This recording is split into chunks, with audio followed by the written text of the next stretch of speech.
Thanks very much. Well, thanks for the opportunity to present this project.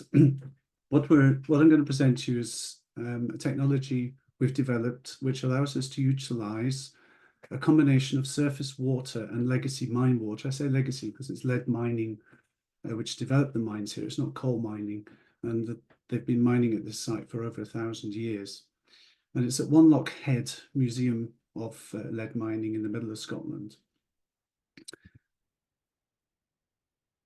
So the technology we're using is called SeaWarm. Now, the clue is in the title. We actually originally designed it to work with ocean water, but it's a unit which allows us to use aggressive water, chemically aggressive water, and we harvest natural heat from it. And we can save, we've shown with our demonstrators that we can save thousands of pounds and tons of CO2. That should be a CO2, not CO. So it's, you know, when you prepare these slides and then you're ready for the go, and then you see the last minute error, there it is. It should be CO2 anyway. So Wanlockhead is Scotland's highest village, and Scotland's highest village is not known for its hot weather. It owes its existence to lead and mineral mining, and it's about as far away from the sea in southern Scotland as you can get. Now, previously, the visitor centre had relied on direct electric heating. It's an old building. You can see it's a couple of 100 years old, and the options for heating it would have been either air source or ground source, and both were unsuitable either because of the climate or because of the footprint and the amount of heat energy which was needed. So the challenge was to deliver low carbon heat in remote cold locations with the advantage of having legacy mine water present. And just for interest, if you are interested in going there, this is a gold nugget which was found in the stream through their panning exercises within the last 5 to 10 years. So there's still stuff to be found up there. So Wanlockhead, Scotland's highest village, it's full of old mine workings, old lead mine workings, a bit like a Swiss cheese. And there are multiple adits which drain to the surface and support the surface water. And even though it can be -10 for days on end, the coldest the upper sections of the surface waters get is about 5 degrees Celsius, because it's a mix of precipitation, mine water, and groundwater. So what SeaWarm does is it extracts water from this environment, puts it in a controlled environment, uses a plastic heat exchanger to harvest 3 degrees Celsius of temperature from that water and returns water back to the environment it came from. It's a continuous flow process. So we've got a gravity-fed water tank at Wanlockhead, and we've integrated the heat extraction and heat collection with a 13 kilowatt Kenza Evo heat pump. You can see our technology here. If we look at that in overview, you see the image of the stream on the right-hand side. So it's not a very large stream. And here's a plan, and you can see that we're taking water from a stream, we're putting it in our SeaWarm unit, harvesting the 3 degrees Celsius and returning it to the stream here. And then these green pipes represent our heat transfer to our heat pump, which is in the building. So a couple of details. We're heating 140 meters squared with 7 radiators. We've been heating it for almost exactly a year now. We're 130 meters piping from the source. That can easily go up to 500 meters. We are running our system from the burn at about 30 litres a minute flow rate, which is less than 50 meters cubed a day, which keeps us within the SEPA limits. The unit, as I said, is protected. Any maintenance is, if we need it, we haven't needed it here, is pressure washing. The coils are spaced so there's no issue of clogging, no issues of corrosion because it's all plastic. And we also allow ice formation because we're plastic, we're flexible, and also because of the spacing, we don't have any clogging. And actually forming ice on a plastic heat exchanger doesn't impact the heat exchange properties.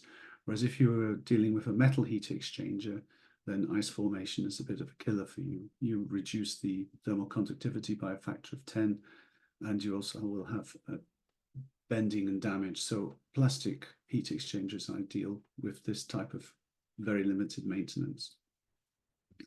This is an overview of the system as we plan of the building. And what you can see here is we've got multiple radiators in the building. This is a cafe and a shop area and a kitchen area, which we've been heating. So system performance. Now we talk about a full year system COP. We have to realize this is a research installation. So basically, it wasn't fine-tuned. We were trying all sorts of things out. So the full system COP is everything in, all pumps, there's nothing hidden. We're not presenting just a heat pump COP where you would expect 4 or 5 or even more than that. But a full year SCOP over the winter period, everything in is 3.5. Flow temperature in the radiators right now is 43 degrees C.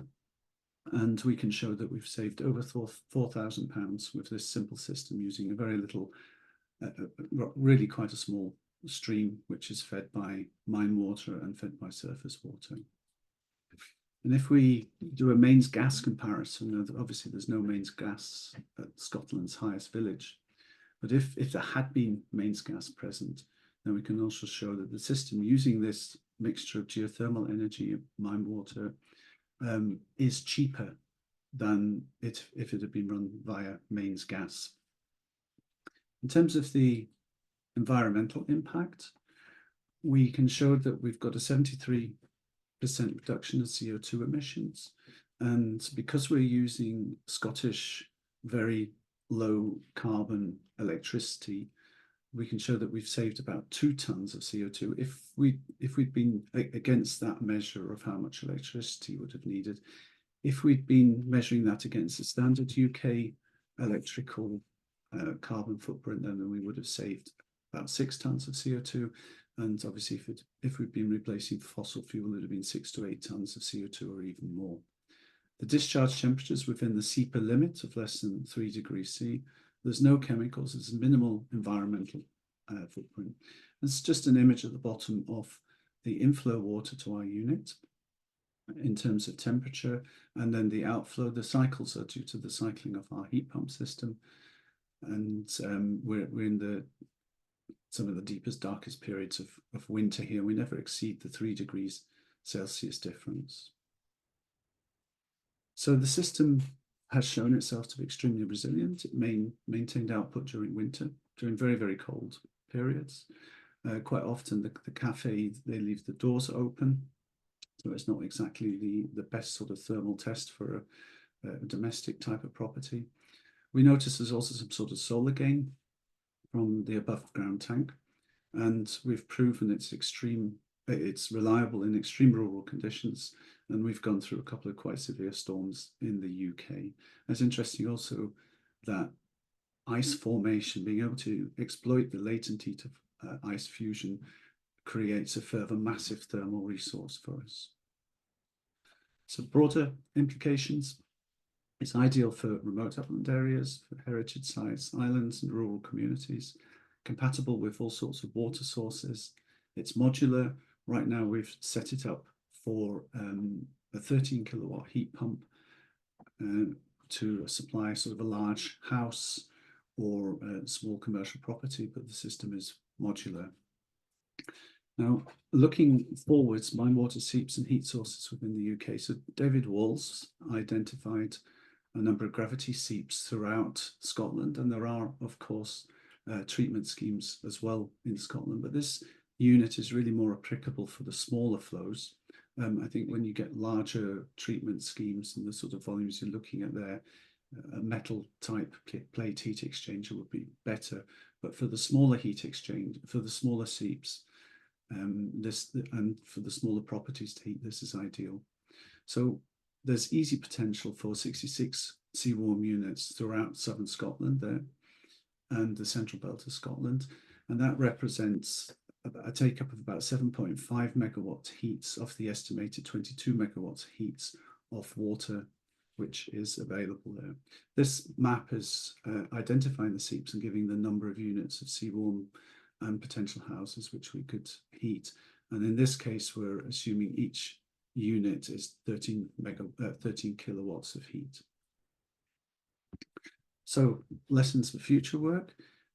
We have installed the simplest system, and we realized that we could have done better if we changed. Actually, I think the key message is what happens on the inside of a property is also very key to how you use geothermal energy. We realized that the radiator resizing could help heat emission. There's certain technical things like buffer vessel integration and weather compensation, which would increase our systems. But it's really encouraging that we've been able to use this mine water to be able to heat the property for over a year, or just about a year, and save so much money and so much CO2. So thank you very much for your time. That's me done.